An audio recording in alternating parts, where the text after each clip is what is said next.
All right, everyone. Well, I thought I would do something a little bit different tonight, so let's actually pause the in-game soundtrack for this one. And I wanted to mention this at the start because I thought I would do a little bit of a different video, something that I haven't normally done. This is going to be more of a discussion type video. So a lot of the stuff that I want to talk about today is going to be my opinions. It's going to be a bit more casual, and it's not going to be an informational type video like I normally put on the channel. So it's not just going to be a bunch of numbers and info and tips that you should follow. A lot of it's going to be opinionated. So if this isn't something that is going to interest you, I thought I would say this at the start just so you guys have a bit of a heads up. But if you are interested, I thought I would tackle a subject that is a very hot topic in Raid Shadow Legends, something that is always being discussed pretty much everywhere when it comes to Raid Shadow Legends, and that is going to be how free-to-play friendly is the game. Now, I thought I would give you guys some insight, but before I do, I'm not going to lie, I'm not going to be a hypocrite, I'm not free to play myself, but I also don't spend as much money on the game as some people might think, especially in comparison to some of the other Raid YouTubers. Absolutely nothing against them. You know, if I had the money, I would definitely spend more, but I don't spend as much as people might think. Now, I went back through, I actually do record all my transactions in Raid Shadow Legends, and I've spent an average of about $65 a month since I started playing Raid Shadow Legends back in April. So that's still a fair bit of money, but in comparison, it's not as much as you might think it is. Now, the reason why I have so many gems is the same reason why I have all my champions leveled up, all the epic ones to level 50, and all my rare champions leveled up to 30. And that is because I have a little bit of an attachment and collection problem. That's going to be very true for champions, but it's also going to be very true for gems. So those gems that you guys see, Plarium hasn't given me anything. In fact, I have never been in contact with anyone from Plarium. None of this stuff is sponsored or any of that stuff either. No freebies, nothing is given to me. It's just a lot of saving up since April. And again, I'm not going to lie, definitely a fair bit of purchases as well, but not as many as you might think. So I do save up way more than I spend. And if you guys have been watching the videos for the last couple weeks, you'll see that this gem counter, it's been going up very slowly. And that is the combination of collecting all my gems from the gem mine, my gems from the dailies, and as well as making a few little purchases here and there. I generally tend to stay very far away from the expensive packs. I do not believe that I have purchased a single $100 pack before, or even the $70 or $50 packs. I want to say my most expensive purchase in Raid Shadow Legends so far was the Weekend Warrior pack for $40. It was $30 or $40. I don't remember which one. And that was the one that had the tons of energy refills. I think it had 30 or 40 energy refills. It was an amazing offer. I wish they brought it back because I would definitely buy it again. But normally speaking, I tend to stick to the cheaper stuff. So the things that I will end up buying are like the rookie pack, which they actually recently ended up making only have a 1-day cooldown instead of a 1-month cooldown, which is pretty cool because for a cheap purchase, it's not too bad. It comes with just one ancient shard. For $1 though, at ancient shards being worth around 80 or so gems each, definitely not a bad value at all. So I'll buy this one up, not every day, but I do tend to buy that one because it is $1. I've also been buying the $5 packs as well that come with a whole bunch of random stuff like a clan boss key, energy refills, arena token refills. They comes with a chicken and a few brews as well. Not a bad one, not an amazing one, but again, I tend to stick to the cheaper purchases and stay pretty far away from the expensive ones. So that's just a little bit of info for you guys before we move into this a little bit more. Now let's discuss how free-to-play friendly Raid Shadow Legends is, because it's something that everyone is talking about, and I'll go ahead and start off by saying that the game gives off the image of being very, very not free-to-play friendly. And I think a lot of us can agree on this with how aggressive they are with their offers. I mean, the game is constantly throwing pop-ups at you. They are constantly just trying to get you to spend money. The prices are very, very aggressive. You know, you'll see pops pack up with really good deals. Then you'll see other packs pop up, and they time everything in Raid Shadow Legends. Like, all the packs are timed in a way to maximize profit. The game really doesn't Plarium doesn't really seem to care about the image that's associated with how they monetize the game. Because I'll tell you that when they throw out the absolute worst deals, when they have things like events running or double drop rates, and then they throw out packs that are really, really bad for the price that you're paying, and then they have good deals when the events aren't running, You know, it's pretty darn clear that they are just doing everything they can to make as much money from the game as they can. And again, it is a business, but I don't think it would harm Plarium to be a bit less aggressive and to be a bit more player friendly. I still think that they can keep the profits that they have and maybe even make more money if they were to give off a little bit of a better image when it comes to them monetizing the game. So I think it's pretty safe to say that the image of the game being free-to-play friendly, it's really not that great. So if you are somebody who hasn't really gotten into the game that much, you might think that you have to spend money in order to enjoy the game. But I'm here to tell you that there are definitely ways to enjoy the game without spending a lot of money. And I want to say that I am an example, but I'm really not, because I do still spend a fair bit. Again, $65 or so per month for a gaming budget.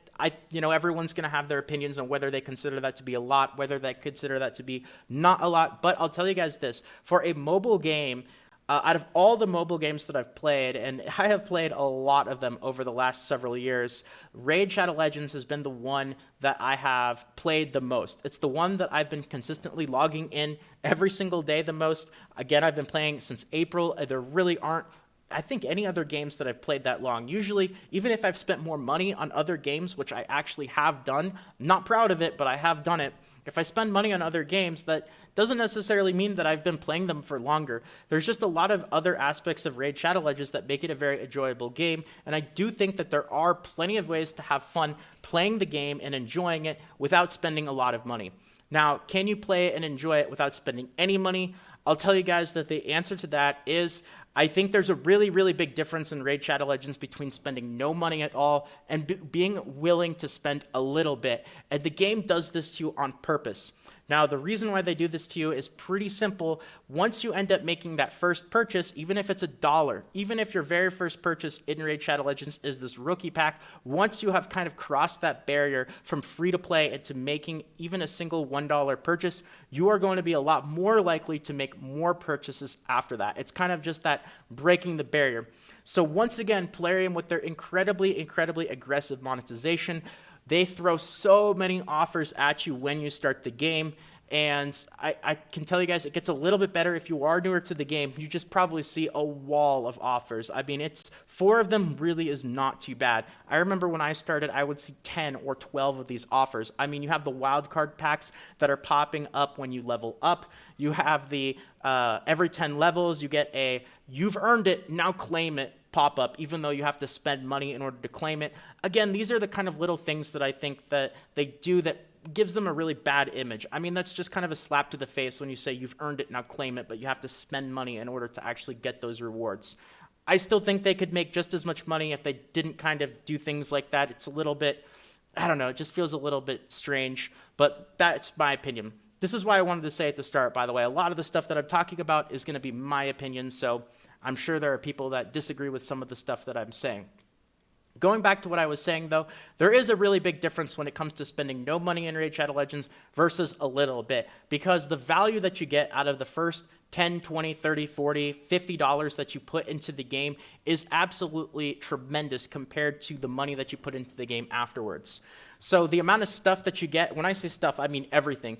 Gems, energy refills, shards, champions in general, just everything that you get from the game when you first start out, it's really good value for the money that you put into it, because the game is hoping that you get addicted. They're hoping that you stick around and keep playing in the future. And then when you are addicted and you've been playing for a really long time, you're more willing to buy the more expensive packs because of the sunken time fallacy, which is when you've put time into something, you are less likely to quit and give it up because you have something invested into it. It's like you kind of grow a personal attachment to the game after you've been playing it for a while. This game, though, if you completely stay free to play, you definitely still can enjoy it, but you are not going to enjoy every single aspect of the game. I hate to say it, but I've taken a look at this. When it comes to the events, the game just puts out events a little bit too frequently for a complete free-to-play player to be able to get every single reward. It's just not going to happen. I think that if you do plan out your resources really smartly, though, which is one of the reasons why I wanted to put out the video earlier today, which I go into a lot of this in not just one of my videos, but a whole bunch of them.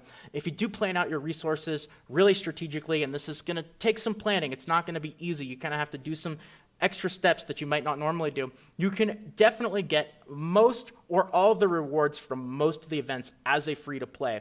If you save up your gems for the really big events, if you invest in the gem mine and you plan on playing the game for a really long time, if you're getting the gems from your dailies and all the other rewards, and if you just kind of strategically plan things out, you can still take advantage of most of the events and content that the game has to offer in this respect, but you're not going to be able to get it all. Same with the tournaments, which is actually a newer addition. They didn't have these really running that much when the game first came out. You're going to be able to get a decent amount of stuff. You're definitely not going to be able to get the top rewards in all the tournaments, and you absolutely won't be able to get the top spots. And that's just kind of the way that the game is designed. Now, just because you're not going to be able to get all the rewards out of the game, though, doesn't mean that you're not going to be able to enjoy it. You could still absolutely enjoy the game a whole bunch, have a ton of fun. And one of the really cool things about Raid Shadow Legends when it comes to champions is just because a champion is legendary doesn't mean that it's going to always be better than an epic. And just because a champion is epic doesn't mean that it's always going to be better than a rare. There are plenty of rares that are better than epics, and even certain rares are better than legendaries. And there are plenty of legendaries that are absolute trash tier, that are no good, and many rares will definitely outperform them. So, you know, don't let that kind of stuff discourage you as well. If you do play the game for a while, you will build stuff up over time. You will build up a decent collection of epics. You'll definitely build up a decent collection of rares for sure. And even if you're free to play, you are eventually going to get a legendary. I know it might be a while. I know if you're unlucky, it might not have happened yet. It took me actually a while in order to pull a legendary from an ancient shard or even a sacred shard. I don't think I got one from a sacred shard for... Man, I don't even know what legendaries I've gotten from sacred shards. Not that many, maybe one or two at the most. The game does give you a lot of resources when you start off, and the name of the game really is about management. Managing your resources like energy, managing your resources like arena tokens and gems, obviously managing how to kind of tackle the events, managing when to do summons. And one of the ways that spending money is going to help you in this game is it's going to allow you to kind of take your mind off of all the micromanagement involved in all the other stuff. Now, I personally, even though I do spend money on the game, I enjoy a lot of the micromanagement aspects of the game. I don't like to do events really inefficiently. I don't like to just randomly summon when there's not summoning events going on. I don't know, I don't enjoy it as much. I like to actually be efficient and get as much out of my resources as I can, even though I'm not a complete free-to-play player. And like I said earlier, I have spent money on this game. Comes to an average of about $65 a month, but I have definitely played other games in the past where I've spent more money each month and I've enjoyed it significantly less. So you could still absolutely have a very fun time playing, even as a free-to-play. It's still very well possible, but the game really, really does seem to be very aggressive when it comes to that kind of stuff.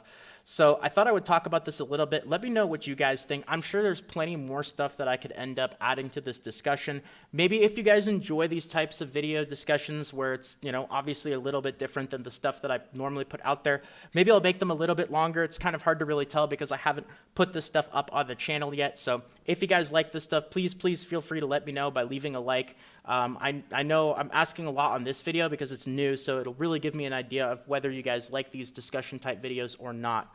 You know, if it turns out well and people enjoy it, maybe I'll do more of them, and maybe I'll also make them a little bit longer, kind of like a podcast format.